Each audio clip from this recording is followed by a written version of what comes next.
How often do you eat out? Who do you go with? I often eat out on weekends when I hang out with my friends.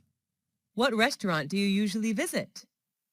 Well, there are not many restaurants in my neighborhood, so my best choice is the deli and convenience stores like the Circle K, Mini Stop, B Smart. What type of food do you enjoy to eat? Western or Asian? I'm interested in Asian food. Western food is not my thing.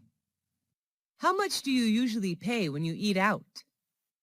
It's not very expensive, just around $5 for each meal. Do you enjoy spicy food? Yes, I do, especially on cold days. Are the servers there friendly to you? Yes, they are. Most of them are really helpful. Have you ever tried Italian food? Yes, at least once, when I was in my friend's wedding party. Are you concerned about calories when eating out? Yes, I am. I'm on diet now, so this really matters to me.